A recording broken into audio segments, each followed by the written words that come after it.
Charles Manson was an infamous cult leader whose name became synonymous with heinous crimes and warped ideologies. Born in 1934, Manson spent much of his early life in and out of prison for various offenses, including burglary and forgery. After his release in 1967, he moved to San Francisco and attracted a group of devoted followers who became known as the Manson family.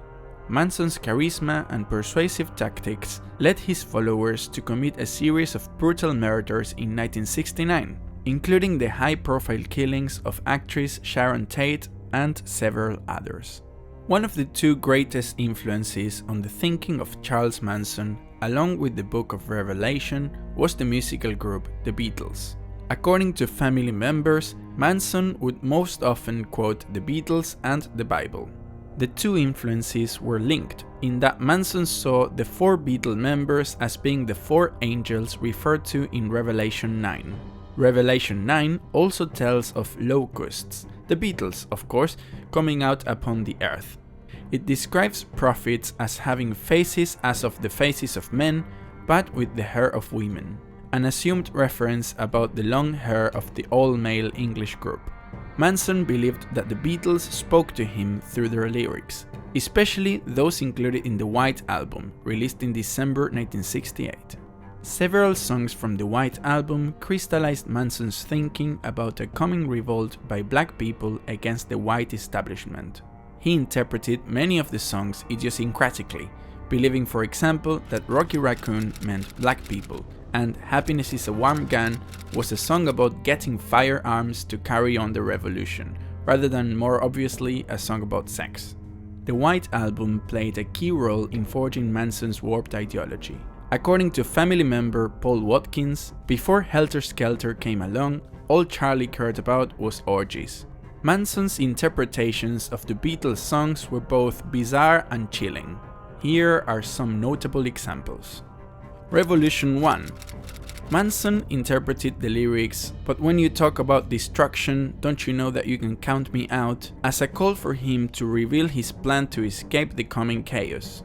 Although the album jacket insert says "you know that you can count me out," on the record itself, the word "in" can be heard immediately after the word "out." Blackbird. Manson believed that the song was urging black people to rise and revolt against the white establishment. The lyrics "Blackbird singing in the dead of night, take these broken wings and learn to fly" resonated with Manson, who often told his followers that black people would rise up. Piggies. Manson interpreted piggies to mean members of the establishment. He saw the song as telling him that the establishment needed a damn good whacking. The song refers to forks and knives, and tragically, Rosemary LaBianca received 41 knife wounds. Leno LaBianca received 12 knife wounds and 7 fork wounds. On a wall in the LaBianca home, in Leno's blood, was written the phrase "Death to Piggies."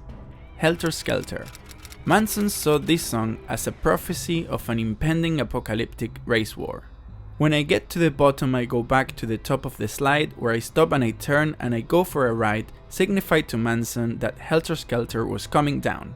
The phrase Helter Skelter was even found written on the refrigerator at the LaBianca home. Hi, sorry to interrupt the video. Just a very quick, very important announcement. I published a book. That's right, I published a book. It's called From the Cavern to Abbey Road, a journey through the Beatles' iconic landmarks.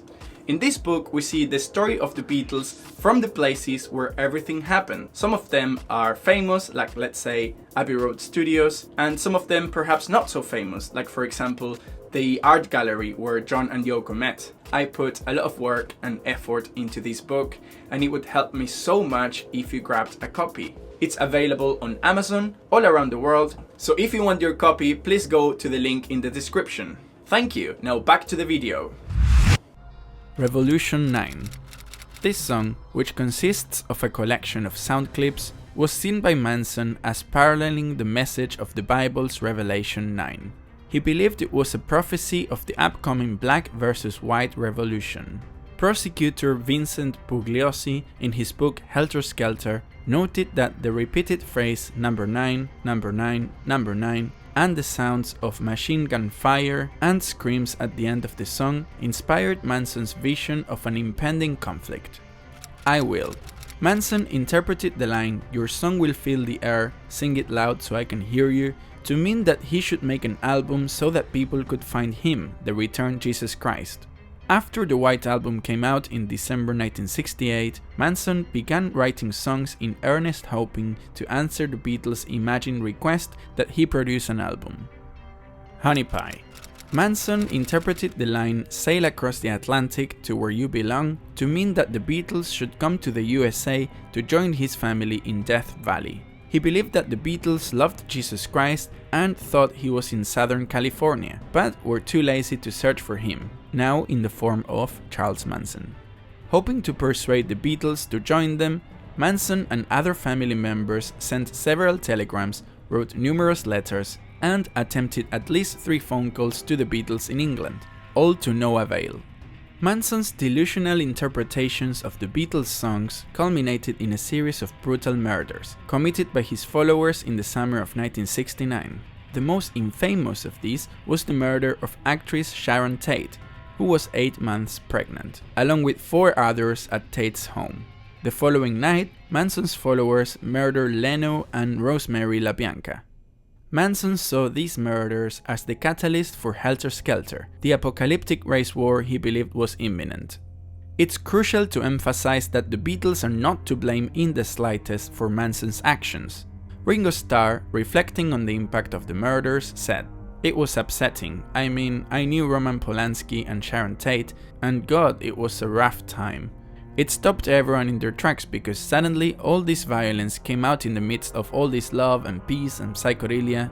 It was pretty miserable actually, and everyone got really insecure, not just us, not just the rockers, but everyone in LA felt, oh God, it can happen to anybody. Thank God they caught the bugger."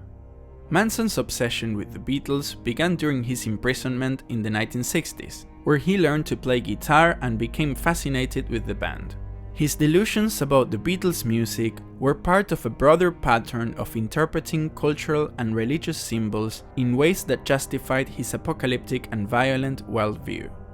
In conclusion, Charles Manson's twisted interpretation of the Beatles' music, particularly the White Album, played a significant role in shaping his delusional beliefs and actions of his followers. However, the Beatles' lyrics were never intended to incite violence or convey the message that Manson attributed to them. The tragic events orchestrated by Manson and his followers serve as a stark reminder of how easily music and art can be misinterpreted by those with malevolent intentions. So, this is pretty much it for now. Thank you so much for watching until the end. If you like this video, please give it a thumbs up. You can also follow me on Instagram or Facebook. There is a PayPal link for donations. Of course, every donation will be absolutely appreciated. You can also buy my book. Actually, that would make me very happy indeed. The Amazon link is in the description. Or the free option is just to subscribe to this YouTube channel and maybe click the bell icon so you're the first to know when I upload new videos.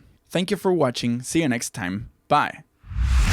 Well, I'm afraid that's us run out of time. Oh, I'm really okay. sorry. Oh, so, bye everyone. thank you very much Thank you. for